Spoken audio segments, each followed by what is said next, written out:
Elhamdülillahillezî. Allah korkusu ödünü kopardı mı bir ferdin? Şakaveti düşünülebilir mi? Yağması tağlanı bahis mevzu olabilir mi? Hırzı namusu çiğnemesine ihtimal verilebilir mi? Katiyen ve katibeten Yükseldiğiniz makamlardan istifade etmek suretiyle mallar, mansıplar tedarik etmeye kalkmayın. Demek ki taht kurduğun gönüllerimizi terk etmedin. Demek ki bizi bırakmadın. Yangın bacayı sardı. Sokaklarda çirkef akmaya başladı. Fakat buna rağmen sen bizi terk etmedin.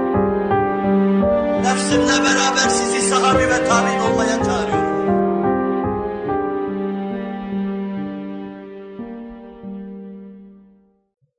Muhterem Müslümanlar, doğrunun ölçüsünü, bize doğruyu ders veren sahibi şeriat Hazreti Muhammed Aleyhisselatü Vesselam'dan öğreniyoruz. Yeryüzünde yürümesini ondan öğrendik. Nereye gidileceğini ondan öğrendik. Bu yolda elde edilecek azın nelerden ibaret olduğunu yine ondan öğrendik. Öbür alemin haritasına dair malumat yine ondan bize intikal etti. Safha safha mahşeri biliyorsak, cehennemin tabakaları hakkında malumatımız varsa, cennetin derecelerine nigehban bulunuyorsak, rüyeti cemal, zevkini, neşvesini az dahi olsa içimizde duyuyorsak, bu büyük dersi ruhlarımıza duyurarak Hz. Muhammed Aleyhisselatü Vesselam verdi. O bu dersi verdi ve bütün beşer, bütün ferdiyle, cemaatiyle ona medyun oldu. Biz doğru yaşamayı da ondan öğreniyoruz. Sırat-ı müstakimin ölçüsünü ondan öğreniyoruz. İnsan şehvi hisleriyle nasıl mücadele edecek, nasıl kavga edecek? Onları nerede durduracak ve ne derece onlarla beraber olacak ondan öğreniyoruz. Kinlerimizin, öfkelerimizin, şiddet ve hiddetlerimizin esiri olmaya nereye kadar mezunuz? Ve nereden öte yasak sınırı beliriyor, ondan öğreniyoruz. Aklımızı ne kadar kullanabiliriz? Metanetimizden ne kadar istifade edebiliriz? Bizim için cerbezeye girmek caiz midir? Netice meşru olduğundan dolayı bu yolda aklımızı kullanarak, demagoji yaparak gayrimeşru vesilelere başvurabilir miyiz, vuramayız mı? Bunu da ondan öğreneceğiz. Metanet ve zekavete istikameti getiren, buna da bir ölçü getiren yine Hz. Muhammed Aleyhisselatu Vesselam'dır. Beşer günümüzde bu mevzuda da ölçüsüzlük içindedir. Aklını ve cerbezesini kullanan bir kısım kimseler onu şirazeden çıkardı, eyyamın elinde oyuncak haline getirdiler. Sokaklarda aklı hiçbir şey kesmeyen tımarhane mahluku gibi çoluk çocuğun sağa sola saldırışı, bu havayı uyduranların tesirinde kalmışlığın neticesinden başka bir şey değildir. Onlar bir demagojiye, bir cerbezeye aldandılar. Bir mantıki muhalataya aldandılar.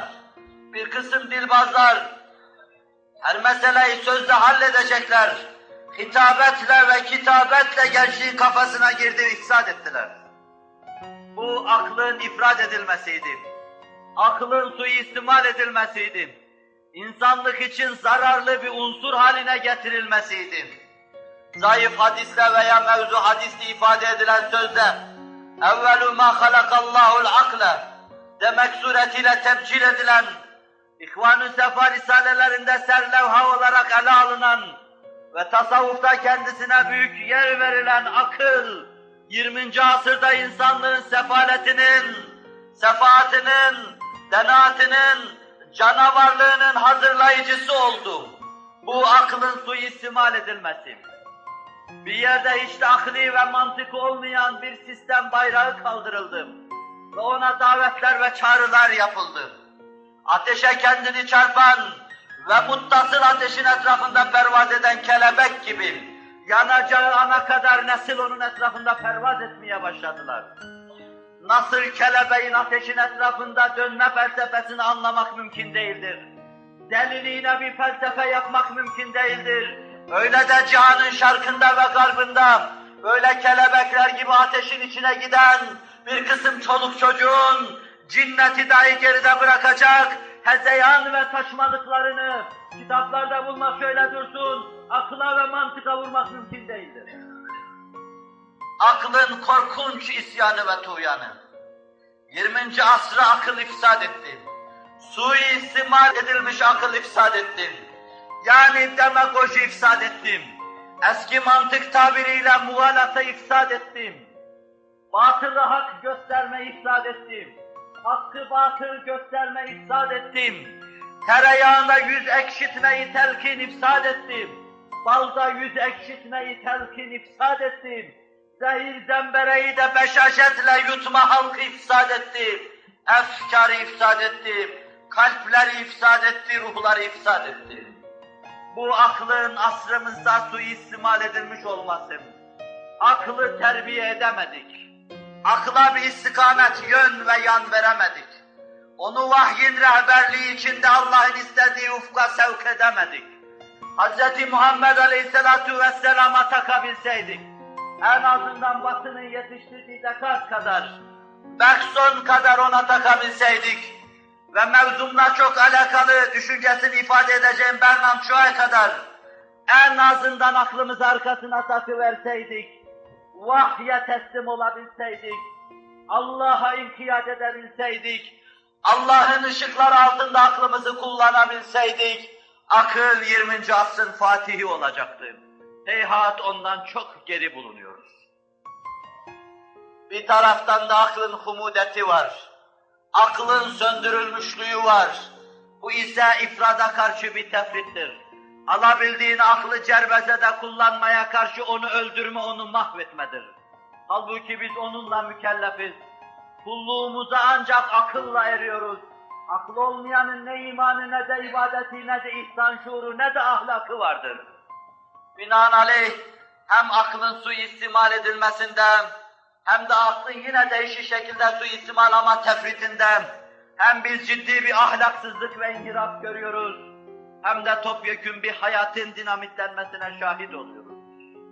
Müstesna insan, akla muvazene getiren insan, semavi vahiy ile akıl arasında izdivaç tesis eden insan, devri Adem'den kendi gününe kadar, gününden kıyamete kadar, akılla ruhun o denli izdivacına kimsenin muvaffak olamadığı, olamayacağı şekilde bir izdivaca muvaffak olan insan, Hz. Muhammed Aleyhisselatu Vesselam, şefaat altında Allah bizi kıyamete kadar payidar eylesin.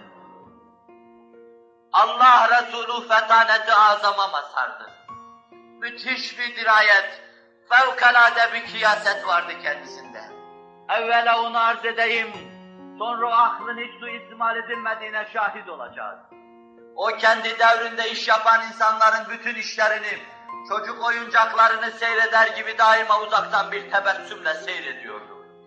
Elin alemin düğünlerde çalgı çalıp oynamaları, hoplamaları, zıplamaları, ona beşerin, beşeriyetinin muvakkat muktezası olsa, öyle kabul edilse bile fakat ona çok gülünç geliyordu, o bunları tebessümle seyrediyordu.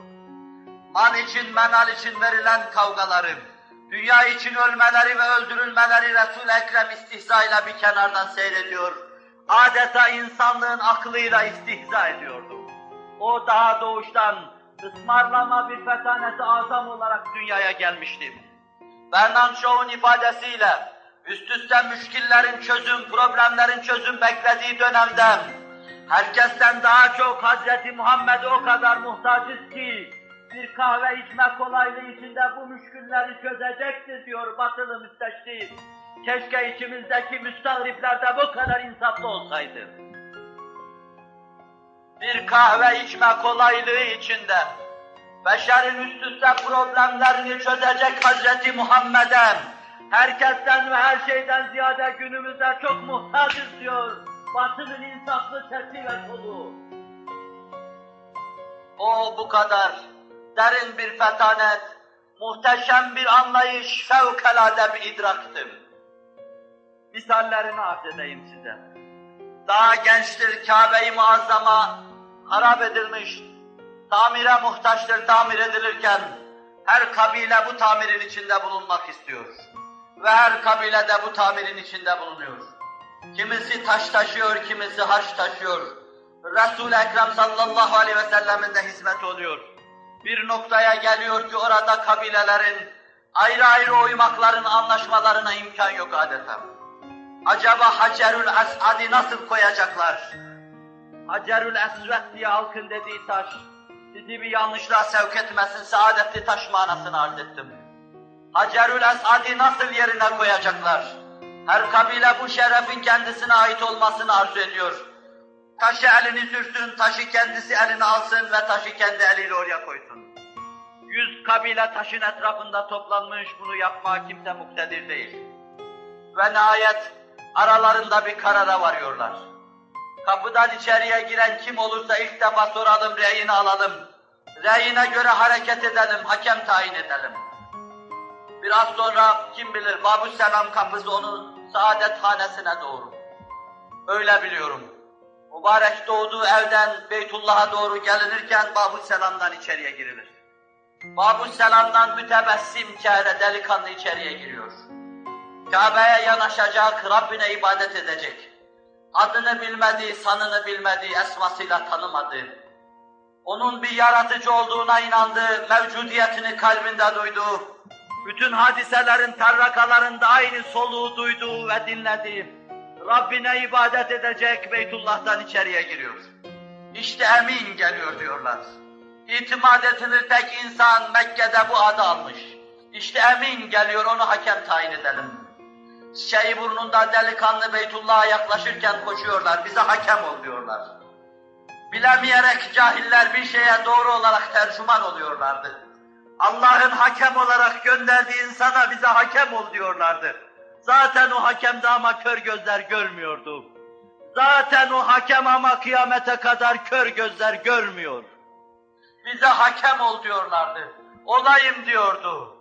مَا قَالَ لَا قَطُّ إِلَّا فِي تَشَهُّدِهِ لَوْلَا التَّشَهُّدُ لَكَانَ لَاهُ نَعَمُ. Hayatında hayır demedi, evet dedi, el verir ki şirke götürmesin o şeyi. Kelime-i tevhid olmasaydı orada da evet diyecekti, evet diyordu, hakem olayım. Taşı nasıl koyacağız? Fetanet-i Azam bir anda çözer. Çok seri olarak meseleyi çözer, çok basit. Bir sergi getirin şuraya, taşı içine koyuverin. Her kabileden bir insan intihap ediverin. O bezin uçlarından tutuversinler ve her kabile taşı böylece yerine yerleştirmiş olur. Herkes içinden Allah senden razı olsun diyorlardı. Putların verasında inandıkları Allah. Göklerde ve yerde her şeyin inkiyat ettiği Allah. Putları ona kulluğa vesile yapıyoruz diye araya soktuklarım ve aslında tanıdıkları Allah'a Allah senden razı olsun diye teveccüh ediyorlar. Fetanet-i Azam'ın bütün hayatı böyledir. Hüseyin Resul-i Ekrem'in yanına geliyor. Oğlunun da Müslümanlığa girmesiyle iyice tedirgin ve rahatsız olmuş, kavim ve kabilesi arasında sözü sazı dinlenir Hüseyin, İmran'ın babası Resul-i Ekrem'in yanına geliyor. İkna ederim de vazgeçiririm diyor. Allah Resulü sallallahu aleyhi ve sellem adeta onu bir çocuk yerine koyuyor, bir çocuğa sesleniş besateti içinde ikna ediyor gönlünü. Hüseyin ona babam mı büyüktü sen mi büyüksün? Ataların mı büyüktür sen mi büyüksün? Allah Resulü o andaki duruma cevap olarak benim babam da senin baban da cehennemdedir buyuruyor. Buhari ve Müslim'de görüyoruz. Bunun başka şekilde izahını soru cevapta size arz etmiştim. Ve Allah Resulü'ne söz konuşma sırası gelince Hüseyin diyor. Sen kaç tane ilaha ibadet edersin? Ben 8 ilaha taparım. Kaçı yerde kaçı gökte bunların? 7 tanesi yerde bulunuyor. 7 tanesi yerde bunların. Sayar o kendine göre Lat, Uzza, Mena, Hübel gibi putlar sayar. Bir tanesi de gökten. Yağmur yağmadığı zaman kimin yağdırmasını beklersin? Kimden istersin yağmur yağdırsın? Göktekindendir. Yer ekim bitirmediği zaman herhangi bir putun, heykelin, abidenin, totemin Karşısına dikilir ondan ister misin? İstemem. Kimden istersin? Göktekinden diyor. Hastalık geldiği zaman kimden istersin? Göktekinden. Sel felaketleri vesaire olduğu zaman kimden defini refin istersin? Göktekinden. Resul-i Ekrem bir sürü şey sayıyor ki Husayn'den aldığı cevap göktekinden. Yani putlara da bize de hükmeden, arzı ve semayı elinde tutan, her şeyi tesbih tanesi gibi çeviren, lehu mekalidus semavati vel ard sözüyle kendini bize anlatan Hazreti Allah'tan isterim diyor. Hüseyin senin dediğinle benim dediğim arasında fark yok. Bence sen la ilahe illallah Muhammedur Resulullah de. Bu doğru hissiyata doğru bir tercümede bulun. La ilahe illallah Muhammedur Resulullah diyor. O haneye girdiği zaman İmran babasına iltifat etmiyor. Genç delikanlı bir tarafta oturuyor, baba Resulullah'ın yanına geliyor yaşlı. Saçı başı ak bembeyaz baba evlat babasına iltifat etmiyor. Babanın dudaklarından la ilahe illallah Muhammedur Resulullah dökülünce bir ok gibi yerinden fırlıyor. Babasının üzerine abanıyor, saçını sakalını öpmeye başlıyor. Babacığım Allah bu günü de bana gösterecekti. Cehenneme kütük olmadan kurtuldun demekti bu. Vetanet-i azam meseleleri bu kadar vesatet içinde hallediyordu. Mekke fethedilince genç delikanlılar arasında şu söylenti cereyan etti. Söylenebilir ve hele genç delikanlı söyleyebilir.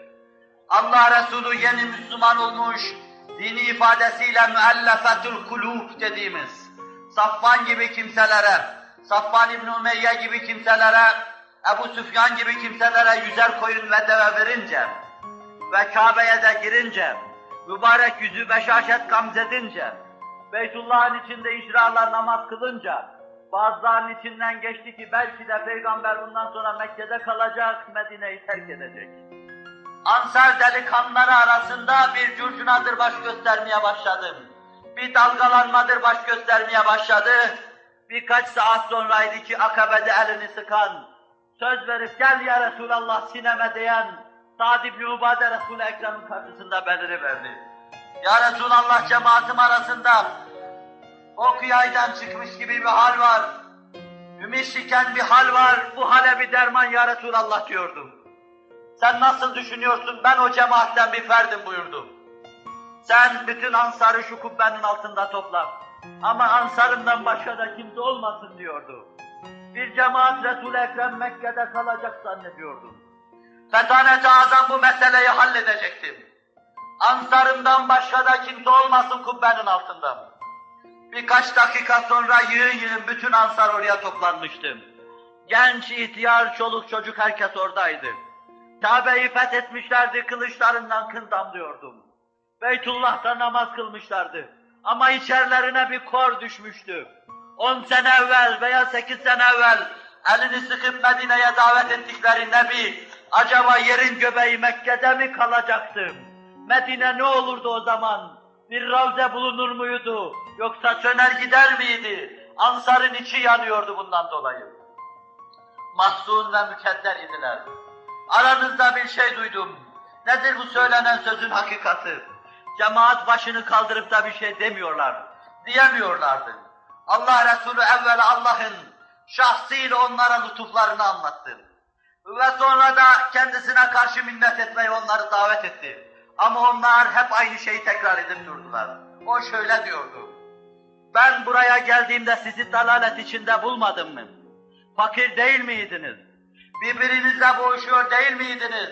Başlar aşağıda hıçkıra hıçkıra. Biz de kıyamete kadar öyle diyelim. El minnetü lillahi ve li rasulih. Minnet ve şükran Allah'a ve Resuluna diyorlardı. Minnet ve şükran Allah'a ve Resuluna. Ben geldiğimde siz şu vaziyette değil miydiniz? Yahudiden korkmuyor muydunuz? O sizi istismar etmiyor muydu? Çarşı pazarınızda hüküm ferma değil miydi? Daha neler neler onlar başları aşağıda.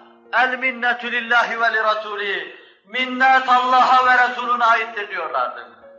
Allah Resulü sizde şöyle deyin diyordu. Bana deyin ki seni kavmin kabilen kovdu attı. Tard edilmiş bir insan olarak Medine'ye geldin. Bize sığındın. Bizim sayemizde dinini neşretme imkanını buldun. Biz olmasaydık dinini neşredemeyecektin. Onlar buna cevap vermiyorlardı yine. El minnetü lillahi ve li Resulü diyorlardı. Minnet Allah'a ve Resulüne diyordu. Gönüller öyle yumuşamış, öyle fethedilmişti ki, sözler öyle gönüllere girip çıkmıştı ki, bir an evvel kalplerinde cevelan edip duran duyguların bütünü dökülmüştüm. Ve Resul-i Ekrem son taşını yerine koyacaktım. Eğer Allah beni muhacir yapmasaydı, Ansar olmayı arzu ederdim. Ve bu onların gönlünü iyice fethediyordu. Onlar Ansar'dı zira. Ve o kubbenin altında Ansar'dan başka kimse yoktu. Eğer bütün halk bir vadiye sülûk edip gitse, Ansar'ın benim bu vadiye gitse, vallahi ben Ansar Vadisi'ne giderim diyordu. Bir kat daha fethediliyorlardı. Tam kırıldıkları, döküldükleri andan, hazik bir hekim olarak imdada koşuyor, kan irin fışkırtan yaranın üzerine geliyor ve böyle onulmaz görülen yarayı bir lahzada tedavi ediyordu. Ve sözlerini şöyle tamamlıyor. Resul-i Ekrem sallallahu aleyhi ve sellem, İstemez misiniz halk develerle, koyunlarla şuraya buraya giderken siz Allah'ın Resulü'yle Medine'ye gidersiniz. Resul-i Ekrem bu sözünü cemaate tevcih ettiği zaman radînâ demişlerdi hep bir ağızdan. Biz böyle bir taksime razı olduk ya Resulallah demişlerdi. Gönülden böyle demeyi Allah cümleye nasip ve müyesser eylesin. Aziz Müslüman, bu fetaneti azamın bütün ihtişamıyla görünümü, bunu çeşitli mevizeler münasebetiyle binlerce vaka halinde size intikal ettirdim. Bu muhteşem fetanet, her türlü müşkilin altından böyle rahatlıkla kalkmış, kalkıyor olmasına rağmen, kalkmış olmasına, kalkıyor olmasına rağmen, kimseyi aldattığına dair tarihte, siyerde, mazide en küçük bir vaka göstermek mümkün değildir. Resul-i Ekrem'e dair bir muhalata göstermek mümkün değildir. Bir demagoji göstermek mümkün değildir. O hayata gözlerini yumarken, birkaç gün evvel mübarekhanesini teftiş eden bir tanesi, hurma elyafından mensuç bir hasır ve 2 tane deriden başka dünya mameleki namına bir şey görmemiştim. Bu kadar muhteşem bir fetanet, hayata gözlerini yumarken 60 senelik mücadelesinin neticesi bu mu olmalıydı? Onun 20'de bir aklına sahip olan kimseler dünyanın altından vurup üstünden çıkıyorlar. Büyük büyük holdingler kuruyorlar. Yığın yığın insanları esir ve köle olarak çalıştırıyorlar. Hz. Muhammed Aleyhisselatü Vesselam, bilmem ki hepsine de birer tane düşmüş müydü canım çıksın. Vefat edip giderken zevcelerine birer tane keçi bırakarak gidiyordu. Sütünü sağar bundan istifade edersiniz diyordu. İşte fetanet ve zekavet noktasında aklın ifrat edilmemesi ve tefrit edilmemesi. İşte cerbezeden ve demagojiden uzak kalmam ve işte beri tarafta onu dinamitlememem, humudet ve küdurete düşürmemem, bütün cevvaliyetiyle beraber hayır ve yümün istikametinde kullanmam, sırat-ı müstakimi ifade etmem. Ümmetine bu mevzuda rehberlik yapan Hz. Muhammed Aleyhisselatü Vesselam, Rabbimin rahmetinden, rahmaniyet, rahimiyetinden niyaz ederim ki, bütün perişaniyetimize rağmen bizi aynı muvazene içinde arkasında bulsun. Ve yine Rabbimden niyaz ederim ki, bütün hayatı muvazene içinde geçen nebiler nebisi, bizler gibi muvazenesiz kimseleri görmekle perişan, derbeder ve arş-ı azamdan daha mukaddes kalbi dağidar olmasın. Ela inne ahsenel kelam ve ablegan nizam kelamullahil melikil azizil allam kema kâlallahu tebâreke ve teâlâ fil kelam ve izâ kuri'el Kur'anu festemi'û leh ve ansitû leallekum turhamûn.